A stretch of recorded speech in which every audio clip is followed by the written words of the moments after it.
Greetings and welcome on behalf of the Lumen Christi Institute. My name is Michael Le Chevalier and I serve as Associate Director here. Lumen Christi was founded by Catholic scholars in 1997 at the University of Chicago, and our mission is to make the Catholic intellectual tradition a living dialogue partner at the university and in our broader society through courses, lectures, seminars, and now virtual events. After 52 virtual public events since March, this is our final program of 2020. We have been with many of you throughout the pandemic, offering a chance to engage the depth and breadth of the Catholic intellectual tradition and broader Christian tradition, bringing to bear Christian inquiry onto many contemporary issues. This work is only made possible by the support of viewers like you, and you can support us in two different ways. First, you could sign up for our email list today and share notices of our upcoming events to family and friends. Second, you can help financially support us today by donating at www.lumenchristi.org/donate. A gift of any kind can go a long way. I'm grateful to tonight's co-sponsors, the Institute for Human Ecology, Catholic University of America, and America Media for helping to ensure the success of this event. At the end of the presentation, there will be an opportunity for questions from the audience, and you can pose questions at any time during the presentations using the Q&A button at the bottom of your screen. With the smoke now having cleared from our national elections, we now have a chance to step back for critical reflection on the role of religion and how religion is talked about in our national political scene. We have a great panel of experts to address this topic. To help moderate today's discussion and bring us into this topic is a close friend and partner of the Institute, Joe Capizzi, Professor of Moral Theology and Executive Director of the Institute for Human Ecology at the Catholic University of America. Joe, thank you very much and take it away. Great, Michael, thank you. It's my pleasure to be here with you guys. Of course, it's been a privilege to work with you through this virtual season. And deep privilege as well to be associated with your final programming of 2020. Especially, I feel a little bit intimidated helping you out on this subject. Rarely do I know as little as I feel like I do in this case. And we really have a great roster of speakers. I'm excited to bring these gentlemen on. So gentlemen, please unmute yourselves and activate your videos. Tonight, we're joined by Kenneth Woodward, Pete Wehner, and Bill McCready. I will introduce them one at a time. First, I'll introduce Ken, and then Ken will give us his opening comments, and then I'll come back on, introduce Pete. He'll give us his opening comments, and then I'll do the same for Bill. Once that's done, I will ask all the participants a couple of questions myself, during which time I invite you as listeners to type your questions into the chat box. And we will sort through those questions and give you guys plenty of time to engage. I will pose those questions once I'm done with my questions. So let's just dive right into this. Kenneth Woodward is going to be well known to most of you listeners as he's been writing on religion for a long time. He was the Newsweek editor of the religion column from 1964 to 2002 when he retired. He is the author of multiple books, including Getting Religion, Faith, Culture, and Politics from the Age of Eisenhower to the Era of Obama. In addition to that, in 2006, the University of Notre Dame awarded Ken its Reverend Robert F. Griffin Award. So few people know as much about this issue of the relationship of faith and particular faiths to voting. I'm really excited to hear Ken's comments. So Ken, please take it away. Well, thank you. Thank you for that. Let me begin by saying how pleased and excited I am to be working with Pete and Bill. I've learned much from both of them already, and I expect to learn more before this evening is over. The points I want to make this evening are three. First, I do not think that there is something called the Catholic vote. As Tom Rees, S.J., has pointed out, in recent presidential elections, Catholics split almost evenly between the two parties and almost always vote for the eventual winner of the popular vote. In short, Knowing that a voter is Catholic does not, by itself, tell us anything about how that person will vote. So unless the faith factor has predictive power, we cannot speak of a Catholic vote. Second, I believe that the same is true of the white evangelical vote. And I will give most of my attention this evening to this group, which happens to be the only one the media really pays much attention to. Third, polls, and particularly exit polls, distort the relationship between religion and American presidential politics in general, by presuming that religion determines how religious Americans vote, when in fact, the relationship is the other way around. With regard to the Catholic vote, I will say, I'd only add this. Unless a poll or survey uses some form of a religiosity filter to distinguish between active and lapsed Catholics, there is no reason to take religious self-identification at face value. A self-identifying Catholic who, let's say, has not been to church since confirmation cannot be presumed to be the sort whose vote is influenced, much less driven, by Catholicism. The concept of a white evangelical vote presents us with a different set of problems.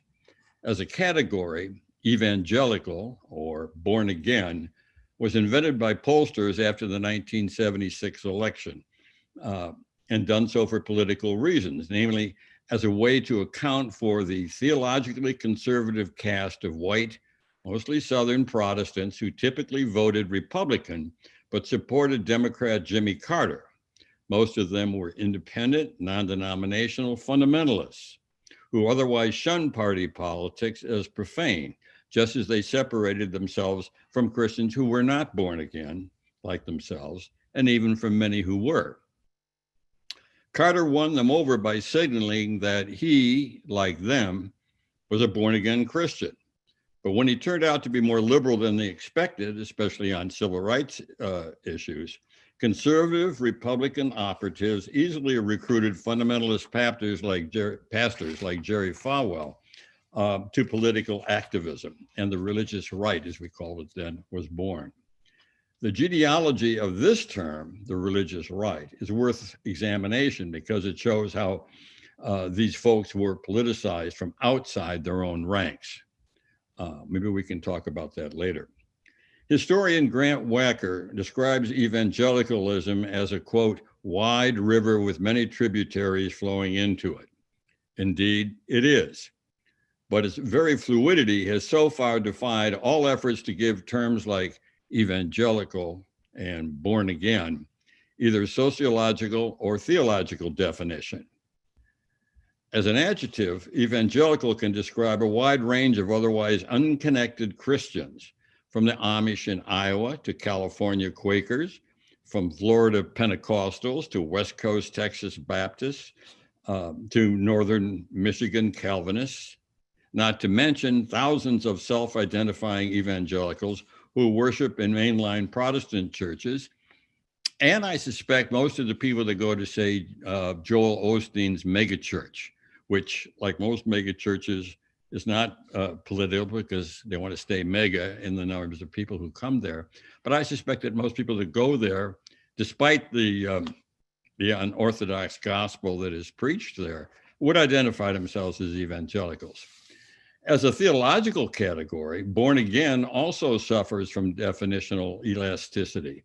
For example, Corwin Schmidt and other political scientists have found that at least 20% of Christians who self-identify as born again to pollsters are actually Roman Catholics. It would help, of course, if evangelical Christians and their churches had organizational ties or even an accepted understanding of what being an evangelical means. According to the Religious Congregations Membership Study, based on the 2010 census, there are more than 191,000, quote, evangelical or conservative Protestant, end of quote, churches in the US. Among them, they support all sorts of media outlets, which is one big reason why the Republican Party covets their support. But no tensile strength social networks to give this entrepreneurial form of Christianity discernible cohesion. The most precise definition that I can give to white evangelical Christianity is this: an imaginary community of mostly post-denominational Christians to which almost everyone who claims to be born again can be assigned. I don't mean that as derogatory, I mean it as descriptive. If we can't define who white evangelicals are, neither can we know from exit and other polls why voters who identify as such choose one presidential candidate over another. To assume that religious faith is the driving factor is to presume what needs to be demonstrated. There are, in fact, numerous reasons other than religion that better explain the so-called white evangelical vote. Demography and geography play a role. White evangelical voters skew older than most Democrats, and most of them live in red states or red districts in blue states. Another is habit. White evangelicals have been part of the Republican coalition for 10 straight presidential elections.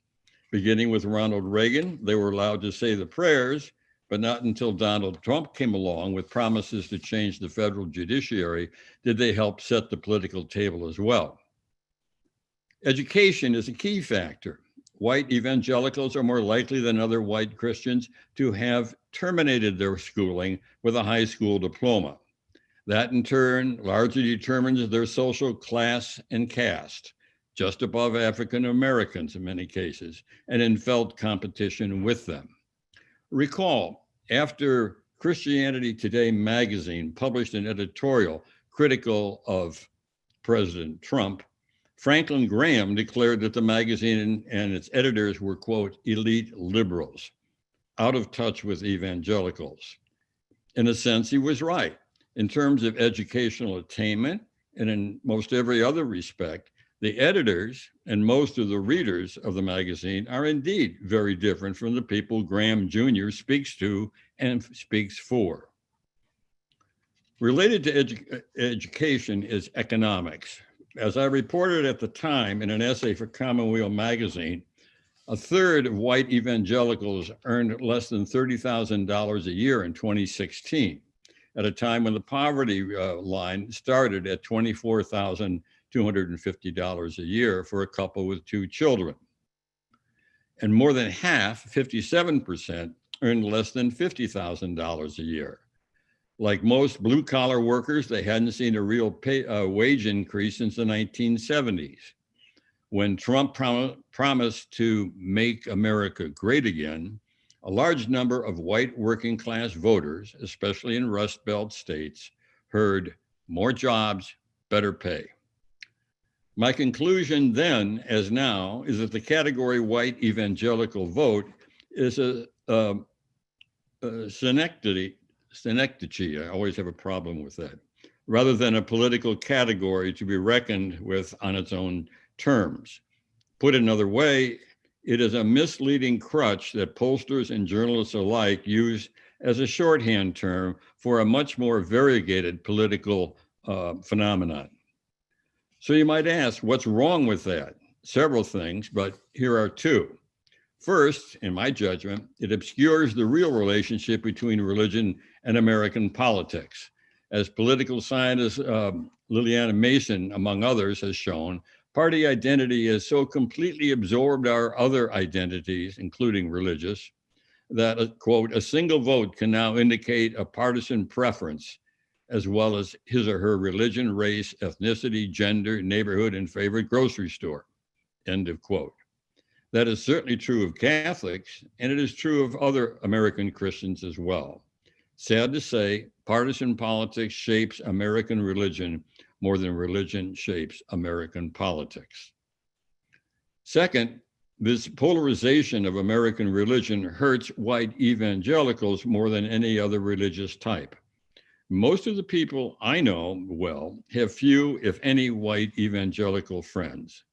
What they do know about them is what they read in the newspapers or online or in books like The End of White Christian America, which build on a mix of questionable polling and anecdotal reporting to give us an unnuanced image of repulsive, racist, misogynistic Christian hypocrites. By way of conclusion, let me say that I don't agree with that. Some folks are, but this is the stereotype, and I think it's unfortunate. By way of conclusion, let me say that I believe that all of the preoccupation with categories like the Catholic vote and the white evangelical vote mask a more important reality, namely that Americans really aren't all that religious in the first place. And I think the evidence is there for all to see. And perhaps we can get into that discussion. Thank you. Great. Thank you very much, Ken. That was really fantastic and has given us a lot of provocative things to discuss. I'm now going to move on to Pete Wehner. Pete is the Vice President and Senior Fellow at the Ethics and Public Policy Center in Washington, D.C. He's a contributing opinion writer for the New York Times and a contributing editor for the Atlantic Monthly. He's been in 3 presidential administrations, and he is also the author of many books and many columns. You can see his work online in a variety of American newspapers and publications, and also he's a frequent commentator as well. So Pete, you're up. Great. Thanks so much, Joe, for moderating this, and Michael for hosting it, and for the Lumen Christi Institute for hosting the event. At a time in which a lot of institutions in American life are suffering a hemorrhage of trust, it's nice to have institutes like yours, which is a kind of model both intellectually and morally and spiritually, and really grappling with questions. So it's an honor to be with all of you. In terms of my remarks and the topic that I'm going to cover, I'm going to devote most of my comments as well to the evangelical vote. Obviously, during the Q&A, we can get into the Catholic vote. I'm going to do so largely because the evangelical world is the world that I know the best. I'm a person of the Christian faith, really began my journey at the end of high school and into college, and have spent most of my life within that world. So it's the one that I do know best, and I think that I can speak to the most. In terms of the question, is there an evangelical vote, and does it help illuminate or obscure? I'd say there is an evangelical vote. Evangelicals are voters, and there are broad trends that you can discern from the evangelical vote, but you need qualifiers and caveats, many of which Ken made, and I think they were helpful ones. So I think the term evangelical vote can tell you some things, but not everything by any means. And I think it can both illuminate and obscure. Just to begin on the definitional side, I don't want to spend a huge amount of time, but there's no single gatekeeper who keeps track of American evangelicals. I think Ken was getting at. So it's difficult in terms of the definitional purposes or even the numbers. The Wheaton College Institute for the Study of American Evangelicals estimates that there are about 95 million evangelicals, which is roughly 30%, 29% of the population. The Pew Research Center estimates the number at about 85 million, or about 25%. These are self-described evangelicals. So in that broad sense, in terms of the definition, you're talking about a lot, up to a quarter or more of the country. The sociologists and demographers typically define American evangelicals as non-Catholic, non-mainline Christians who describe themselves as having a born-again salvific experience. But even within that group, you've got Pentecostal Christians, and Ken listed a lot of them, Amish Christians. It's a wide group. You've got African Americans, you've got Latino Christians. Most pollsters distinguish between the African American Christianity and white evangelical Christians, particularly because the Black experience is so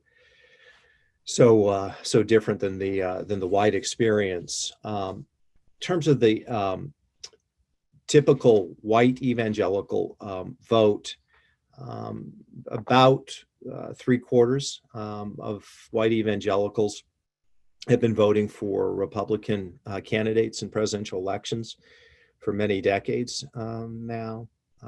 Hispanic evangelicals tend to vote for Republicans at a higher rate than other Hispanics, but at a lower rate than white evangelicals. And then African American vote for Republicans at a much lower rate than any other group of evangelicals. For most evangelicals, they would say that their faith influences their politics. There are a lot of different ways to measure that. One simple way is a Pew study that says that 89% of white evangelicals believe the Bible should influence U.S. laws. But the history of evangelicalism is complicated. Ken mentioned Jerry Falwell Sr., who founded the Moral Majority in the late 1970s. And that was a dominant force within the American politics for many, many years. But Falwell decided to stay out of politics during the civil rights struggle in the 1960s, and only really got involved in the late 70s for a variety of reasons, some policy driven, some not. There was Roe v. Wade, but also issues of IRS, the Bob Jones University, would they get tax exemption because they didn't allow interracial dating? That was an issue that was decided in the early 80s under Ronald Reagan, and they were denied that tax exempt status. There was the issue of forced busing. So there were a number of issues that really pushed evangelicals into American politics. I mean, if you go back to the early part of the 20th century, you had the Scopes Monkey trial and the results of that, which was something of an embarrassment to a lot of evangelicals, and that caused them to pull back and withdraw. Then you had what many people consider to be a kind of heyday of the evangelical movement in the 1950s, when you had a lot of institutions like Christianity Today, colleges, Christian colleges and university rise up. Billy Graham became a central figure. So the evangelical experience and the way it related to politics was very different in the middle part of the 20th century up until the late 70s and early 80s. And then they became much more politically involved and much more partisan. In that period, I think you can think of from really Jerry Falwell Sr. to Jerry Falwell Jr., who before he resigned a few months ago was president of one of the largest Christian universities in the world, Liberty University. So if you talk to most evangelicals, and the ones that I have, they would say that faith really does propel their involvement in American politics. And I think most of them say that in good faith. But I would also say that people's perception that their faith informs their politics is overstated. And I would say that, and I think social scientists are beginning to validate this finding too, that politics shapes faith at least as much. I would probably say more than faith shapes politics these days. That is something that I regret, and I'm happy to get into that during the Q&A. But I would say even for people who consider themselves followers of Jesus, Christians, that the prism through which they often view faith is politics rather than the other way around. I think that there's been quite a cost to the Christian faith because of that. Just on the Trump years and the Trump presidency, a few patterns that have emerged among white evangelicals in 2016.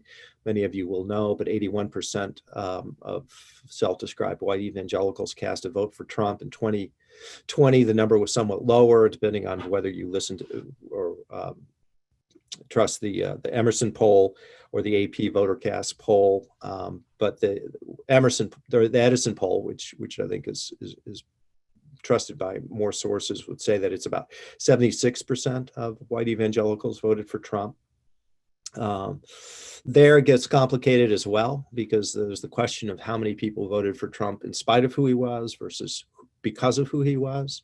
How many of those white evangelicals voted for the presidency and the platform versus Donald Trump, the person.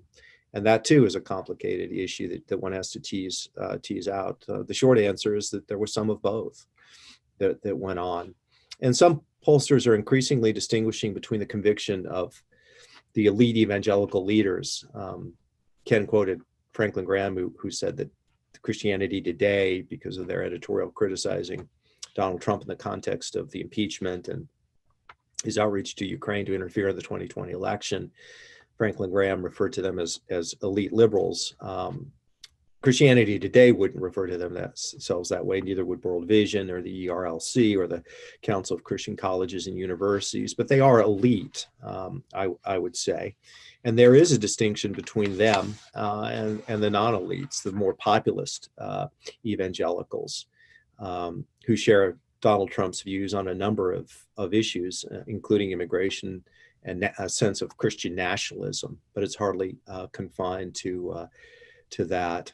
And then I think there is the question of a definitional question of America's cultural evangelicals, and I think we just need more work done in that area. But those are people I would say who are attend church often occasionally, but they maintain a kind of cultural allegiance to the more tribalistic elements of white evangelical Christians, and so we have to tease that out as well.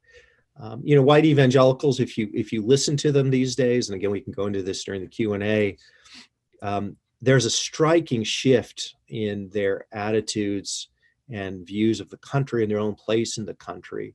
So if 40 years ago, at the dawn of the Reagan era, they considered themselves a moral majority, today many of them consider themselves a moral minority, and not only a moral minority, but there is the language of persecution and a sense of almost an existential threat and existential fear about the direction of the culture and what will happen if Democrats win the presidency or get control of the Supreme Court, combined with the control of what they perceive as the control of liberals and progressives with our cultural institutions. So the attitude and the mindset of a lot of white evangelicals is a sense of fear. And I think that is a problem from a scriptural perspective. One of the most common injunctions in the Bible is fear not and be not afraid. I think a lot of Christians are afraid. That doesn't mean that there aren't reasons to be concerned or that there aren't threats that need to be faced, though I would say in the long history of Christianity, there have been few periods and few countries in which it's been better to be a Christian than to be a Christian in America in 2020. One only has to be familiar with church history to know what real persecution looks like versus the faux kind that we sometimes hear. So there is a lot of fear, and fear as a general matter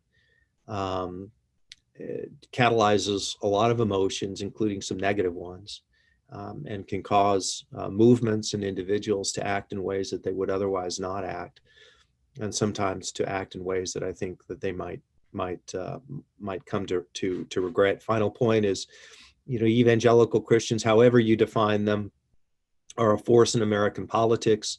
They're probably the single most important force and factor in the Republican Party. Donald Trump certainly understood that, which is why his presidency was aimed so often at them and at energizing them. And the Republican Party is, if not the dominant party in America right now, certainly right near it. So American evangelicals have a lot of influence, and to see what will happen as Trump exits the stage and to see what this next chapter is will be a fascinating one for them and for all of us.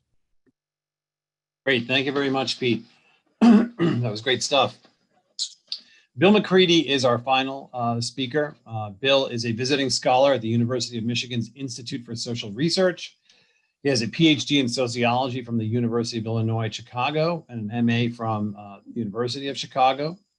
He was a senior fellow of the Ministry Leadership Center, whose mission is to form leaders and to sustain and deepen the ministry of healing in the Catholic tradition. He's worked in the survey research field for more than 50 years and as the program director of the National Opinion Research Center at the University of Chicago.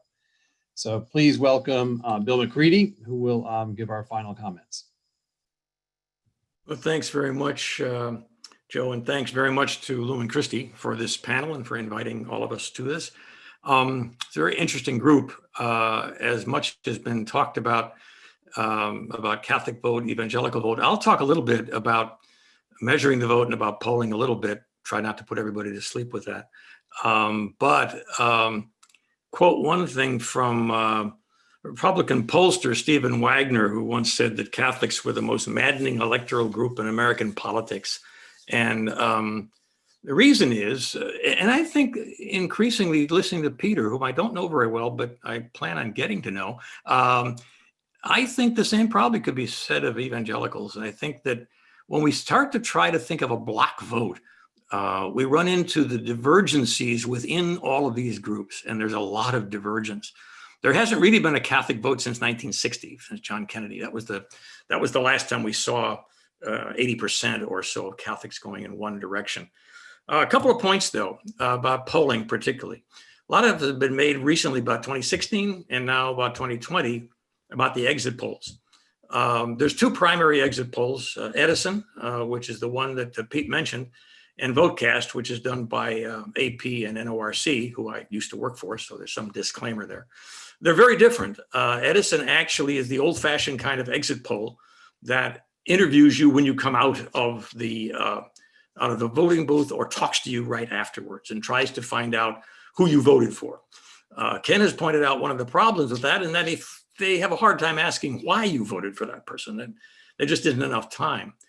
VoteCast is done with about 140,000 people and is a mixed mode. It's done on the telephone, it's done on the internet, it's a random sample, it's a pretty good sample, and it's gotten pretty good track record. But it is also asking before and after, so it gets a measure of change. And those polls came in pretty close. The difficulty that I think people who don't understand statistics have is that in these close elections, polling is not very helpful in a way, because it's always going to be, the election is always going to be within the bound of error. So for example, in this last 2020 election, Pennsylvania, Michigan, and Wisconsin, which were key in the Electoral College, went for Biden by a total of 1.5%. There's not a poll in history that's going to pick that up. It is true that, for example, Catholics voted a little bit more likely for Biden this time, and evangelicals pulled away a little bit from Trump by 2 or 3% in most cases. It was enough to tip some of these states, if you're looking at a tipping point. There are other ones too. There's the Hispanic vote, the Black vote, et cetera, et cetera. So what we're talking about is measuring something that is pretty small and trying to get a handle on it. And that's very hard to do. The second point I'd make is all these election polls are based on what's called a likely voter model. And that means that unlike most survey research, they're trying to predict what somebody will do, not asking them what they have done. They're trying to base that on what they know about what they have done in the past. But nonetheless, it's a likely voter model, which means I'm going to estimate whether you're going to vote or not. And in a pandemic, that becomes kind of a disastrous melange. I mean, it's really hard to figure that one out, especially when you've got a pretty strong party difference between mail-in voting and non-mail-in voting.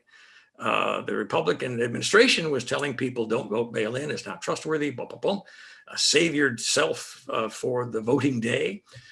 Democrats were saying, no, get out there and vote early, vote early. Now, they did not say, as we used to say in Chicago, vote early and often. This time they held it down just to vote early, which is nicely staying within the law. But it made the exit polling very hard, because a great deal of the Democratic vote, and it was done in before and was mailed in before and was counted differently. It's counted a little bit later. So it's going to change, and we're probably not seeing the end of this. I think we're going to see early voting and mail-in voting as one of the major modalities from now on. I think we're going to see a lot of people doing that. A third point that I mentioned about I hadn't thought about this about evangelicals. I was thinking more about it about Catholics. But in terms of what they're interested in and what they think they're going to get out of an election, something I think we haven't talked a great deal about, although Ken sort of mentioned it, was judges. They want judges. I mean, to a certain extent, that's how you preserve if you will, your moral values in society, you can go to the courts, and the courts are going to support that. So I think many Catholics were very happy about the number of Catholics on the Supreme Court. Trump, I think, has appointed 3. There are now 6. It's a majority Catholic on the Supreme Court. It doesn't mean that they're going to vote religion, but it certainly is an interesting phenomenon, because for many, many tens and tens of years, the Supreme Court was the purview of primarily white Protestants. However, there's another factor that goes into looking at who's on the Supreme Court besides religion, and that is they're all from Yale or Harvard. There's virtually nobody else in there. So this is, American politics is changing and is becoming interesting as to what levers people are trying to push. And I think that courts and judges are one that some of the religious groups are trying to see as more aligned. They're more trustworthy for their benefit than legislators are in many cases. I mentioned before that this was the last time we had a real Catholic vote was 1960. I think in general, and this election was no exception, Catholics have split almost down the middle. I think this time it was 47-52 or something. It was probably less than that, but it's very close. And the reason is because even though Catholics are not set up this way, behaviorally and theologically, you could separate them into Orthodox, conservative, and Reform if you wanted to. And it's likely that that would be a useful thing to do in terms of understanding how they vote. We haven't done it yet, really, but I'm suggesting that might be something to look at. Finally, I think that the thing that puzzles me in a way about how we think about Americans voting is that we talk about a Catholic vote. Well, as kind of earlier mentioned, not all, but Catholics vote and evangelicals vote. So there's clearly a Catholic vote, an evangelical vote, a Black vote, et cetera. To the extent they cluster up is a matter of issues, and it's a matter of how the issues are seen in their lives. And that takes a lot more investigative work and a lot more asking the question that I think Ken raised early on is why people vote a certain way. And we just don't have a good handle on much of that. I think that's what was suggesting to Wehner that Catholics were maddeningly difficult to predict. And the reason is because there's a lot of mixed issues going on here, from economics to race to religion to morals. We are into a new era of segmentation, I think, in society. And the internet and the social media has only made that more virulent, I think, more difficult to understand. Somebody said I think Peter said now that, how will it be that Trump is exiting? Well, I don't think he's going to exit. I think this guy's going to stick around. I think this is going to be a new show. I think he's got his teeth in where the money is, and there's a lot of contributions coming in to the tune of $250 million so far. Boy, I wouldn't give that up. It's a pretty good deal. And so I think we're seeing a change in American politics that we'll be talking about for a long time. But I do think these questions of group voting, particularly of the general role of religion and religious values as to how they intersect with people's choices and with American politics in general, are just both fascinating to talk about, but incredibly important for the next 10, 15 years of this country's history. So thank you. Great. Thank you very much, Bill. Right on time, by the way, guys. We're totally on time. Excellent job. There's so much on the table, and in a way, I think I'm probably representative listener, maybe even in some ways, more ignorant than our representative listeners might be. I want to start where it won't surprise you, a theologian, might want to start, and that is a claim that Ken, you and Pete both made, and you both seem to express some regret about it, and that is the idea that politics shapes faith at least as much as, or perhaps even more, than faith shapes politics.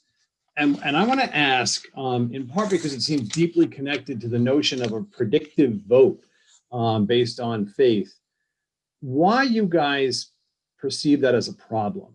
You know, and if I might suggest, you know, a reason why we might not, right? It seems to posit a disintegration of politics and faith, right? A kind of, here's faith over here and there's politics. And then the faithful person now enters and brings his or her faith into the political arena and begins to sort through politics, right?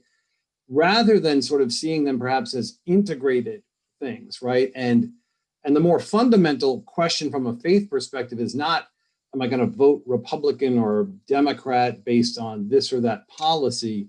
But how am I going to, I think this is a phrase you use, Pete, be propelled into the political arena, right? So you can imagine, right, as an extreme, Mennonites for whom, right, life is integrated in a particular way will find themselves not propelled into the political arena in the same way Catholics, or at least recently, Evangelicals might be propelled, even while their particular, you know, understanding of how that propelling will sort of spell itself out might differ wildly, right? So somebody might support Biden enthusiastically as a Catholic or Evangelical, and might, and his neighbor, you know, or his fellow congregant might support the other guy equally. Do you understand the question?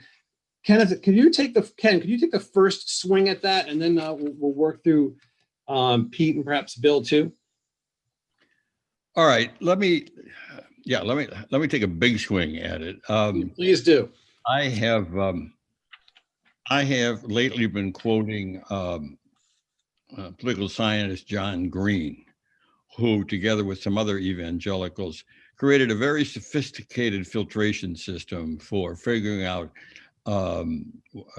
things like why you don't lump all Presbyterians together, because Southern Presbyterians typically are different from Northern Presbyterians, for example. And they would start out with the least religious people, and whatever they ended up at the other end were the most religious. And these were not Mother Teresa's we're talking about here. We're talking about people who, as I like to put it, place religion somewhere near the center of their lives, okay? He figures that's about 17%, which I pointed out slightly tongue-in-cheek at one point, that, you know, that's about the number of people who were churched at the founding of the nation. These are the people who are likely to make connections between. I would say this to Peter, I'm sure a lot of religious people think that they're bringing their faith into the polling booth, but what happens after that? The segmentation that I think the segmentation takes place that Bill was talking about. There are certain issues, but even an issue like abortion, which most people think is a religious issue, I don't. I think it's a moral issue against another moral issue, which is the freedom and the right to choose. So it's a human rights issue, one saying open up the rights to the unborn, the other one saying women have these rights, let's support them. I see that as a moral issue, but it might come because I group together with other people, say in a church, who agree, and I wouldn't go to a church maybe that disagreed. But I also might belong to, on the other side, I might belong to what can we call it, a feminist study group, and that's the group that influences me. So what I'm saying is, yes, I don't think we're all that religious, and that it takes quite a bit of thought and reflection to make connections between these and particular individuals and particular issues. And I don't think most Americans, although they may consider themselves religious, actually vote that way. Thank you. Pete. Yeah, it's a great question, Joe. And I will let me take my swing at it. I did want to make one clarification from what Bill said when I said that Donald Trump would exit the stage. I'm not sure if I was precise enough. I may have been or not, but what I meant was he's going to exit the presidency. I don't think he's going to exit politics, and I certainly don't think he's going to go gently into the good night. So he's certainly going to continue to be a force in American politics, but not being president matters too. In terms of the question, I really do like it. So let me try and distinguish here, because I think To some extent, Joe, it depends on how one understands or wants to define politics in the high or the low sense. I would say in the high sense, I very much agree with you. There shouldn't be a disintegration between faith and politics. I wrote a book called The Death of Politics, How to Heal Our Frayed Republic After Trump. It's really a defense of politics in the sense of the Aristotelian sense. And my own view is that one should not be cynical about or indifferent to politics, because politics is finally and fundamentally about justice. That's not all that it's about, but it is about that as well. And justice always matters. And whether one is supportive of a just or unjust regime has enormous human consequences. And, you know, people from Kuyper and sphere of sovereignty spoke about that. And you had, of course, Augustine with the Ordo Amorum, the order of the loves, city of men, city of God. So I would not argue, as a person of the Christian faith, this is my own theological interpretation, that they ever should be pried apart. I think they overlap, but they're also quite distinct. Jesus was not a political figure in any conventional sense, neither were his disciples. He didn't lead a political movement. But again, I think justice matters.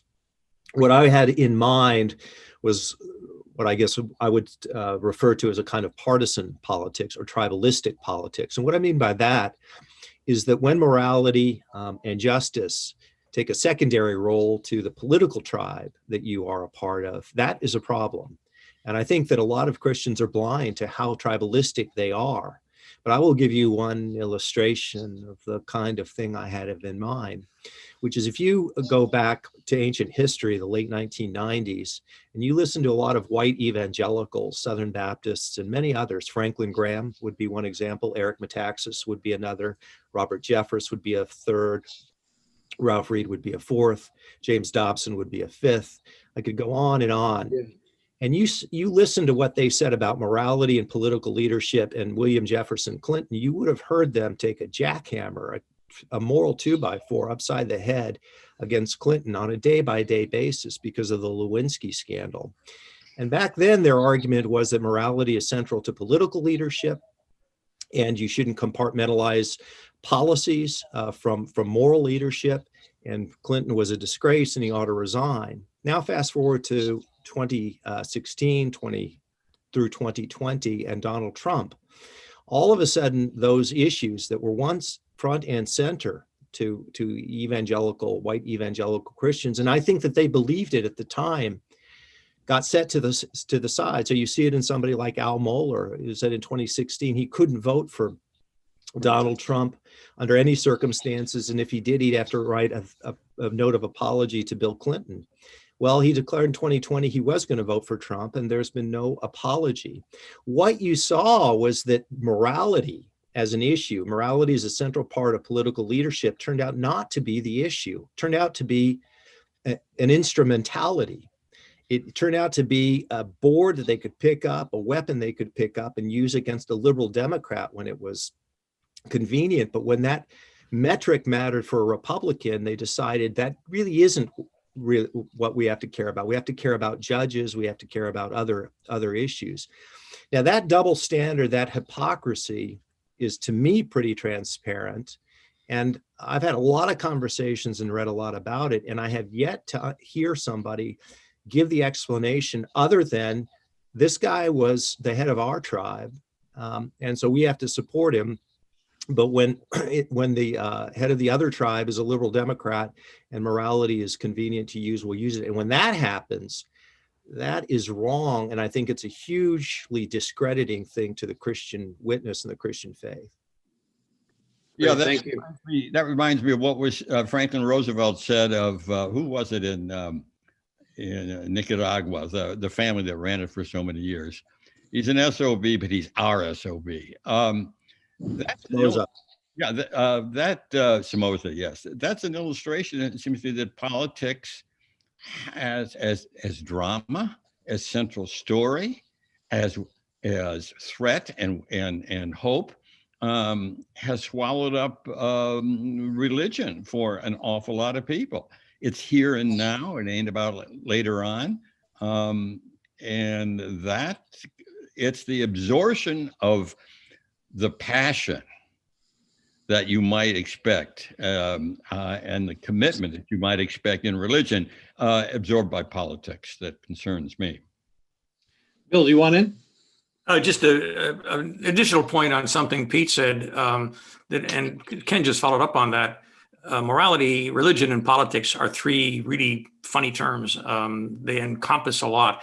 And the one that's been floating around a lot has been moral conviction. People that have moral convictions suspend everything else. And if the action of a judge or if the action of a candidate offends my moral conviction, something I'm really convicted about, I'm going to act in a certain way. I think that's where the passion comes from that Ken talked about.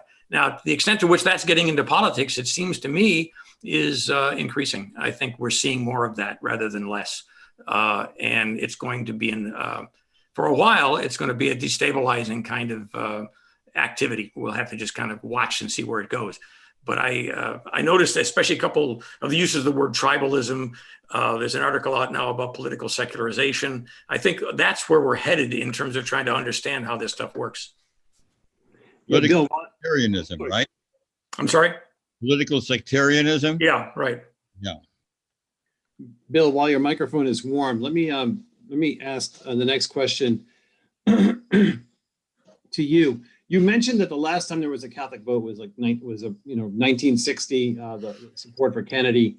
And one question that I wondered about was whether the notion of any sort of block religious vote is really just a false notion in the first place. It seemed to some extent Ken may have been suggesting that, but I mean, has there been consistently either an evangelical or a Catholic vote through time, and we've just seen that diminish over time, or was it never really quite as much a block as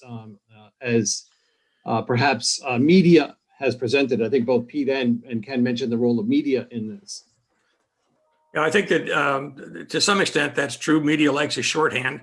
It's useful. It needs shorthand. It can't explain everything.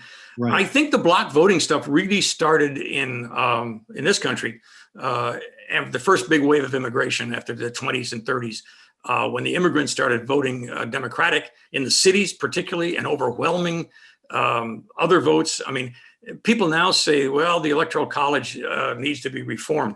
Well, the designers of the Constitution were pretty smart, actually. They said, we're going to try to run a balance between mob rule and the vote of the elites. And so this is what we're going to do. We're going to have this very complicated kind of situation. And I think most of the history, I think, was the formation of block voting. It was people looking at the history of the immigrants saying, where did they go? The overwhelming movement from Republicans to Democrats in the Depression, World War II period. And then it kind of lingered on after that. That's where block voting started. Whether it's useful today is, I think, very difficult to measure, because my sense is it's going to be more unstable. And I think that because of all the measures we've talked about, group identity is more unstable than it used to be.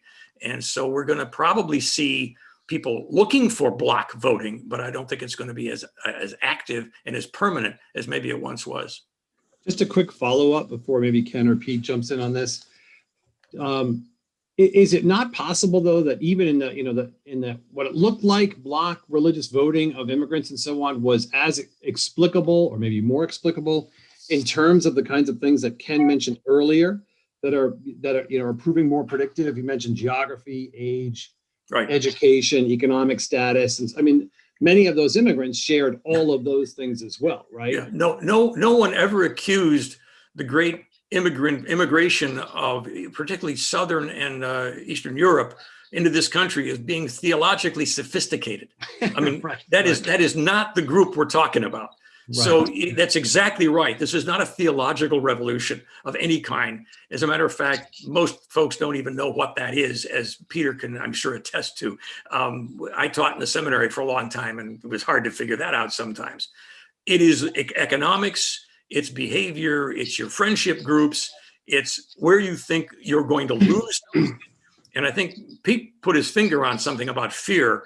I think a lot of, not just evangelicals, but I think a lot of white people in this country think they're going to lose something by certain kinds of changes that are going on. And they're right. They're going to lose majorities. That's what's happening. So that's demographics. That's a whole other question. But yeah, I think that's exactly right. Great, thank you. Peter, Ken, you guys want in on this one? I want to mention, I am sure if in the 50s, if you went up to Milwaukee, which was pretty much divided between the Lutherans and the Catholics, that the Polish Catholics voted one way and the Lutheran Germans voted another, in part because of the way the Polish voted. I know that the former Archbishop of the Greek Orthodox Church, North and South America, mind you, he was from Boston, and he said, the reason I vote Republican, because all the Irish vote Democrat. So the connection between ethnicity and therefore neighborhood, places a lot of people never left. That's religion connected with geography and ethnicity really made a difference. And that's when you had blocks, especially at the local level. That's gone, of course. Great, thank you. I don't have anything to add. Thanks. Okay, super. Let's go to the questions from the people who are watching us and have joined us tonight. And again, thank you guys for your questions. Please just type them into the Q&A box when you get a chance. So first is a couple of questions about the American Solidarity Party. Two people who have joined us tonight have noticed that that party, although very, very small still, appears to be growing. The questions are asking more or less, can you guys speak to what you think might be the growth prospects of American Solidarity? Do you see that becoming a viable party? I don't think know. the American Solidarity, I think it's a small party, and I think it's growing at about the same rate as libertarians are. And so I kind of, statistically, I look at those two things as being somewhat similar. They're interesting voices. I think they always have a point to make, but they're not very big. I would just say, as a general matter, not on American Solidarity per se, but on the parties more broadly, this is a country which has a long and deep tradition of two parties, the Republican and the Democratic Party. And I just don't see that changing anytime soon. I understand the arguments. You've had them for many years now. The most, I guess, plausible third-party candidacy in modern American politics was Ross Perot in 1992. He won 19% of the vote and got exactly 0 electoral votes. And since then, you've had other people make various runs at this, because the understanding, the impulse here, the analytical impulse here, is that there are a lot of people who are unhappy with the two parties, particularly since both parties have become more polarized over the last several decades for a lot of complicated reasons that are referred to as the big sort. And so the feeling is there's got to be some kind of opening for a more moderate party, moderates of both sides. That makes sense on paper. In reality, it just does not seem to happen. And so for well or ill, this is a country that has a deep, deep attachment to the Republican and the Democratic Party. That doesn't mean that other parties aren't important. Obviously, Ralph Nader was an important figure in the 2000 election, may well have swung it for George W. Bush as opposed to Al Gore. But I just don't see in the short term any rivals to the Republican or Democratic Party. It doesn't mean that clearly people shouldn't weigh in if they feel it, or they have every right to build it up. I just don't think it's going to swing things. I think that's exactly right. I don't think it's going to be a matter of moving the two-party system. However, what has happened historically, and I see this happening with libertarians and socialist parties in the past and the American Solidarity Party, is their issues get into the mainstream. And so that's the way they have of affecting what goes on in American politics. And you'd be surprised if we look back on, the issues that we now talk about, sometimes they were very fringe issues, and now they're mainstream. And I think we're going to see more of that. Great comment. Okay, another question. Pete, this is directed to you. This questioner asks, you mentioned that evangelicals have fears, and she's asking what fears or fears about what cultural issues in particular, and are you able to tell us more about these fears and their basis? Sure, and in my experience, and from what I can tell from the data, I'll give you a couple of areas. I think they tend to be cultural fears. I would say among a lot of white evangelicals. There is the fear of the cancel culture, woke culture on the left, and the intersection of Christian institutions and sexual ethics. So if you wanted to have a simple understanding of it, is will Wheaton College or Calvin University become Bob Jones University? Will there be a point where we reach where if Christian institutions don't teach a kind of sexual ethics that is more broadly accepted in the culture, will their tax exempt status be denied them? And there have been Michael Lindsay up at Gordon College several years ago was involved in an effort to there was an effort to try and deny them accreditation. There were efforts in California several years ago to shut down InterVarsity Christian Fellowship on these. Okay, great. Another question from Pete Steinfels. So you guys can brace yourselves for this question. Is the notion of Christian nationalism one that is useful as an explanation? Who wants to take a swing at that? Ken, you want to take a shot at that? Is the notion of Christian nationalism one that is useful as an explanation? Is that a useful sociological category? Well, a partial explanation, and it piggybacks on what we've just discussed. The notion is it once was a Christian nation. I think that's exaggerated, but you can argue it either way. Depends upon how serious you take the deists, for example. But in any case, but it's not anymore. Now we've got Muslims among us. We've got Sikhs. We have all these other people. But also it goes, I think the strongest expression of it is what Pete said, it's cultural.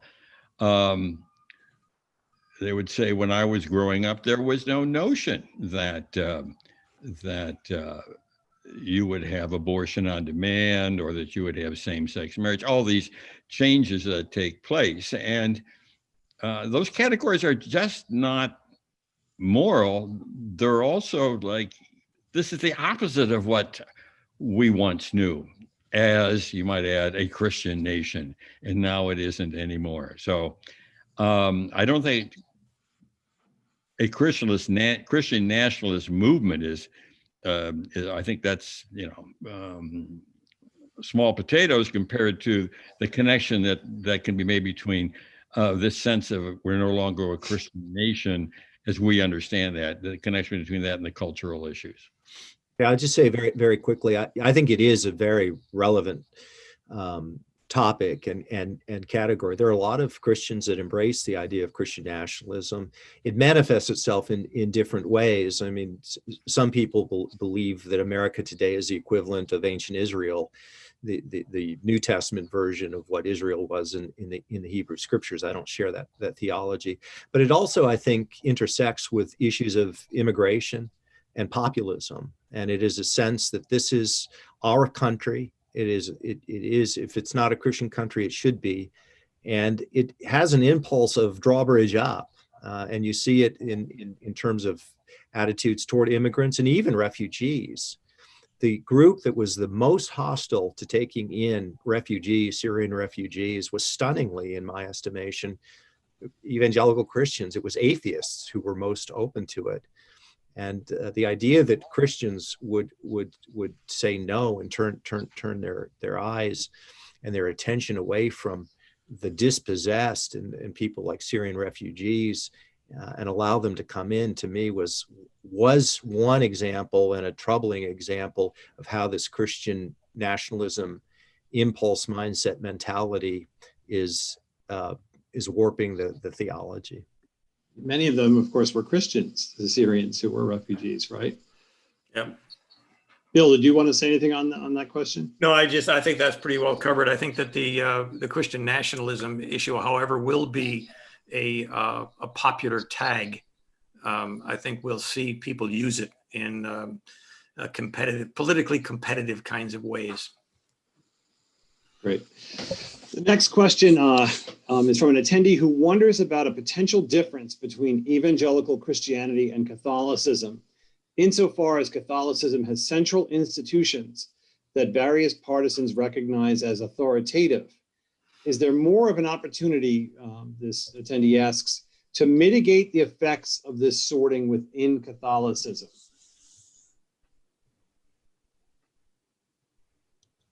Is there more of an opportunity to mitigate the effects of this sorting within Catholicism because of that authoritative institution? I'll Yeah. go quickly. I mean, my instinct is that yes, because of the authoritative structure of the Catholic Church. I think that Ken in his opening remarks referred to the entrepreneurialism of evangelicalism. Right. And I think that has advantages and disadvantages, but there simply is not a kind of hierarchy. You obviously don't have the capacity to publish encyclicals. You don't have a pope. So I think the institutional infrastructure doesn't exist among evangelicals, and that's why you see so many evangelicals are all over the map. And the last thing I'll say on this front is I do think that Catholic social thought as a general matter is much more richly developed than what you see within the evangelical world, because I think that Catholicism allows for that in a way that evangelicalism, that not that evangelicalism doesn't allow for that, I just think it makes it somewhat more difficult. Ken or Bill? Well, you had Richard John Newhouse very adroitly made extraordinary efforts to bring in like-minded, like-concerned evangelicals, even after a while Mormons, and even as you see now in First Things, Orthodox Jews, where he would say, where we agree on things, we should form a front. And I think he, at least as long as he was alive, was successful in doing that. And I think, we had, I forgot whose book it was years ago, that the liberal conservative divide cut across denominations, if you will, and religious traditions. So that conservatives of one group can identify more readily with conservatives of a different religious background and vice versa. Yeah, I think it's interesting that we see evangelicals sometimes look at the Catholic religion and say, oh boy, wow, it'd be nice to have a hierarchy. And the Catholics look at the evangelicals and say, wow, it'd be nice to get rid of a hierarchy. I wish we didn't have them.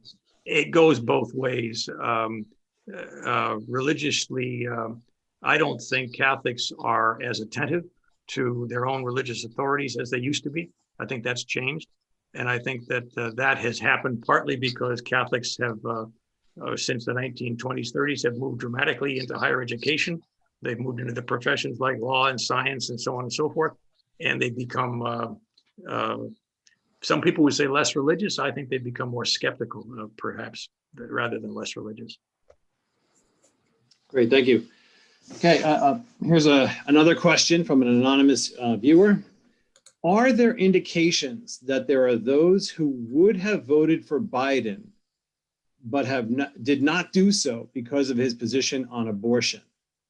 So any exit polling that indicates there may have been people who would have supported Biden, but for his view on abortion. Bill, are you aware of any of that, or anybody else? I've seen a little bit of it. It's, again, abortion is one of those issues that is variegated within the Catholic community. Not everybody, especially when you ask about legalization, which is the issue, that's always gets a mixed response. But yes, I'm sure there have been some cases. I don't know of any data that says it shifted the vote in a state and cost a state. I haven't seen that at all. Okay. Anyone else have any intel on that question? It's a good question.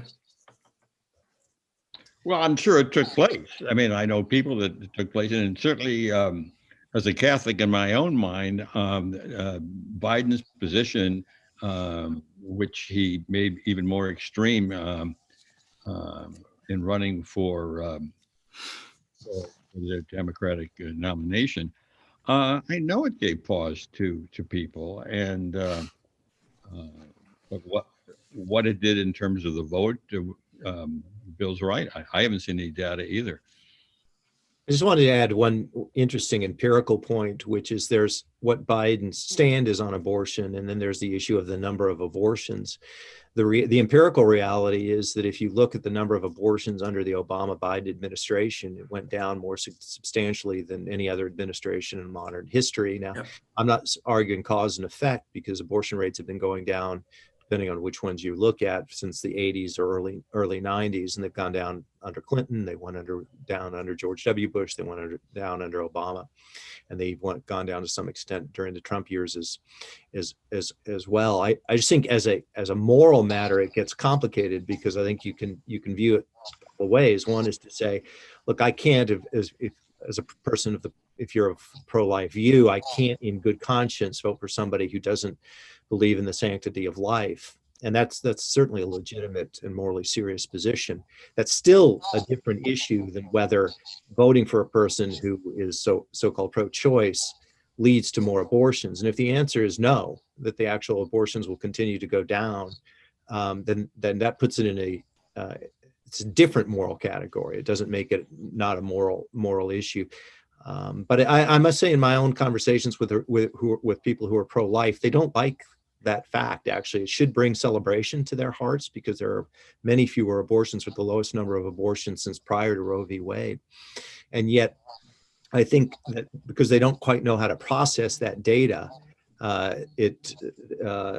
they want to avoid the complicating issues surrounding it. Pete, on those, where do these numbers come from, if not from Guttmacher? I mean, does it include pharmaceutically induced abortions at home? I don't know that we are able to count those. Yeah, the data comes from Guttmacher and the CDC. So the institutions and organizations that we've relied on for decades and decades for abortions, they all chart the same trend. They have slightly different numbers, because Guttmacher includes, I think, California, which is CDC does not. But there's no question that the trends have gone down. In terms of how they define abortion, one has to look into that. But there's just no question, at least in my mind, that the rate, ratio, and total number of abortions have gone down significantly for all sorts of complicated reasons.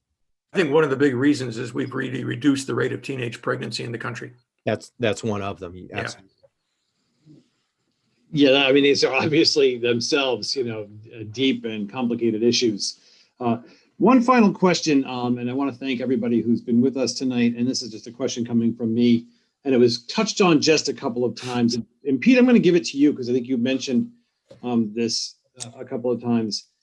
We didn't really talk at all about non-white evangelicals in particular, right? And I just wonder if if you're seeing these same kinds of trends we've been discussing tonight emerging among either Black evangelicals or Hispanic evangelicals, because I just think we should at least give that a little bit of a hearing before we close.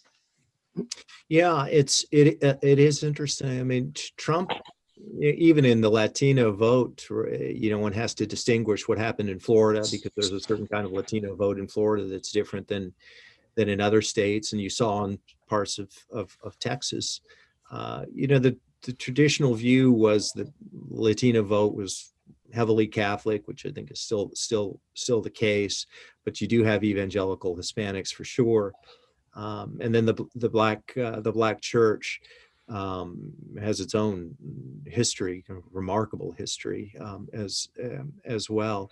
But the numbers from what I have seen is that Trump did somewhat better with both Hispanics and African Americans in 2020 than he did in 2016 among evangelicals, self-described evangelicals within those groups.